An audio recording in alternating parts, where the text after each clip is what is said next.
नमस्कार दोस्तों, स्वागत है आपका हमारे YouTube चैनल पर। दोस्तों, आज की वीडियो में हम बताने वाले हैं यूपी पंचायत चुनाव 2026 की जानकारी। एक बार फिर नई जानकारी लेकर आप लोगों के सामने उपस्थित है। दोस्तों, एक नया नियम लागू किया गया है सभी प्रत्याशियों के लिए आने वाले चुनाव 2026 के पंचायत चुनाव में। तो क्या है नया नियम, इसके बारे में जानकारी आपको इस वीडियो के माध्यम से हम देने वाले हैं। तो दोस्तों, बने रहिएगा वीडियो में, वीडियो को एंड तक देखिएगा, तभी आपको सही और सटीक जानकारी मिल पाएगी।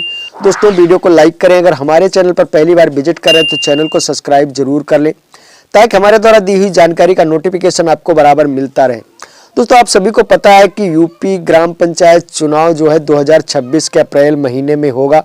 या पंचायती राज विभाग की वेबसाइट पर भी नोटिफिकेशन दे दिया गया कि 2026 में अप्रैल महीने में यह चुनाव संपन्न कराए जाएंगे।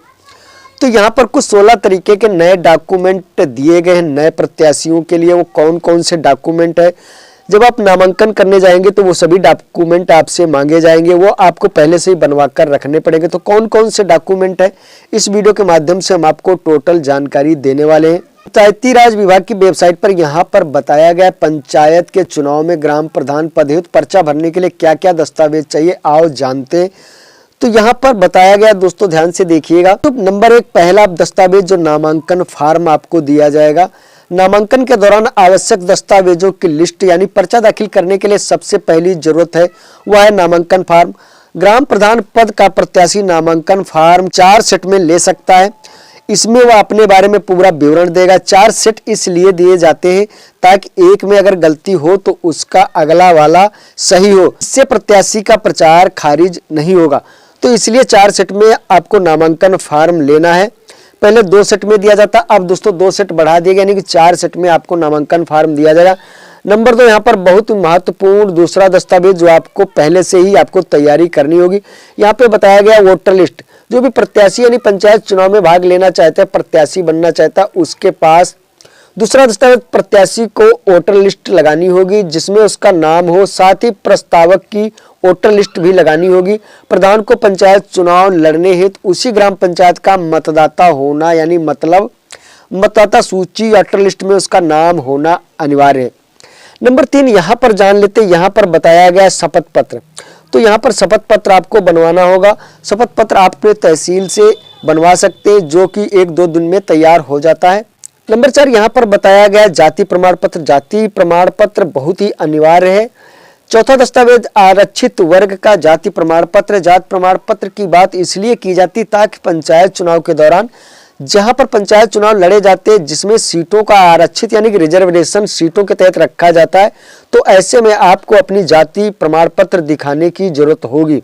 अगर आप जनरल कैटेगरी में आते हैं तो भी आपको अपना सर्टिफिकेट यानी जाति प्रमाण पत्र यहाँ पर संलग्न करना होगा। यहाँ पर बताया गया आय प्रमाण पत्र, यानी कि आय प्रमाण पत्र आपको बनवाना होगा जब अपना नामांकन लेकर जाएंगे। इसके साथ ही आपको अपने आय प्रमाण पत्र भी ले जाना होगा। यहाँ पर बताया गया 6वें नंबर पर जमानत राशि। हर प्रत्याशी के लिए जमानत राशि जमा करनी होगी। जमानत राशि SBI की किसी भी शाखा में जमा कर सकते हैं। जमानत धनराशि जमा करने के लिए ट्रेजरी चालान की मूल प्रति लगेगी। चालान जमानत राशि पोर्टल पर भी कर सकते हैं, जैसे कि यहाँ पर rajkosh.up.nic.in इस वेबसाइट पर आप ऑनलाइन भी जमा कर सकते हैं। नंबर 7, यहाँ पर बताया गया है फॉर्म 8 का प्रारूप। फॉर्म 8 का प्रारूप यहाँ पर आपको लगाना होगा। रिचर्ड कैटेगरी के लिए फॉर्म 8 का प्रारूप भी PDF भी लगाना होगा। नंबर 8, यहाँ पर बताया गया बैंक खाता। लोकसभा और विधानसभा की तरह पिछली बार की तरह इस बार भी ग्राम पंचायत प्रधानी पद प्रत्याशियों को नामांकन दाखिल करने के लिए बैंकों में खाता खुलवाना होगा। पंचायत चुनाव में यह दूसरी बार व्यवस्था लागू हो रही, इसलिए आपको बैंक में खाता खुलवाकर तैयार रखना होगा पहले से। उसके बाद नंबर 9, यहाँ पर आधार कार्ड बताया गया जो अनिवार्य है सभी कार्यों के लिए। अभी तक दोस्तों पैन कार्ड की आवश्यकता नहीं होती थी, लेकिन अब की बार पैन कार्ड अनिवार्य कर दिया गया है, तो ये पैन कार्ड भी आपको बनवाना होगा। नंबर 11 यहाँ बताया गया है कि चरित्र प्रमाण पत्र बहुत ही आवश्यक दस्तावेज है जो आपको पहले से ही आपको बनवाना पड़ेगा। दोस्तों, यह चरित्र प्रमाण पत्र आप अपने पुलिस थाने में जाकर अपना चरित्र प्रमाण पत्र बनवा सकते हैं। कि कोई कार्यवाही तो नहीं चल रही, आप कानून के किसी दायरे में आते हैं कि नहीं, इन सारी चीज़ों की बात इसमें कही जाएगी। तो यहाँ पर आपको अपने संबंधित पुलिस स्टेशन से आपको चरित्र प्रमाण पत्र बनवा कर रखना होगा।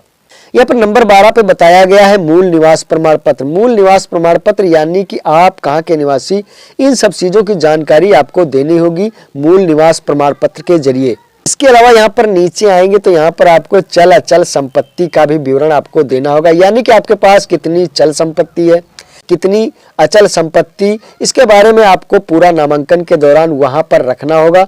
आपको इन सारी चीज़ों की जानकारी चुनाव आयोग को देनी होगी। इसके अलावा यहाँ पर पासपोर्ट साइज आपको 2 फोटो यानी कि लगानी होगी। उसके बाद राशन कार्ड, राशन कार्ड में आपका, अगर आपके पास राशन कार्ड है तो राशन कार्ड की मूल प्रति भी यहाँ पर लगानी पड़ सकती है।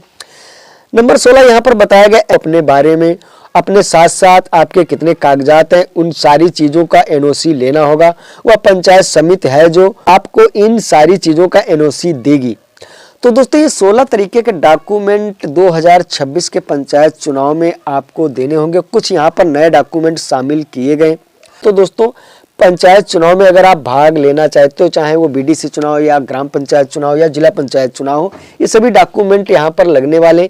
कुछ ऐसे डॉक्यूमेंट हैं जो तत्काल नहीं बन सकते, वो डॉक्यूमेंट बनने में कुछ समय लग जाता है, तो ये डॉक्यूमेंट आपको पहले से ही बनवा कर रखने पड़ेंगे। तो दोस्तों आपको बनवा कर रख लेना है। यही थी जानकारी। बहुत नए नए डॉक्यूमेंट यहाँ पर सम्मिलित कर दिए गए जिन्हें पहले नहीं लिया जाता था। प्रत्याशी बनना चाहते हो तो ये सभी डॉक्यूमेंट आपको पहले से बनवा कर रखने होंगे। तो यही थी दोस्तों जानकारी यूपी ग्राम पंचायत चुनाव 2026 की। तो दोस्तों जानकारी कैसी लगी, वीडियो कैसी लगी, कमेंट सेक्शन में जरूर बताइएगा। मिलते हैं ऐसी नई जानकारी के साथ, नई वीडियो के साथ। तब तक के लिए धन्यवाद।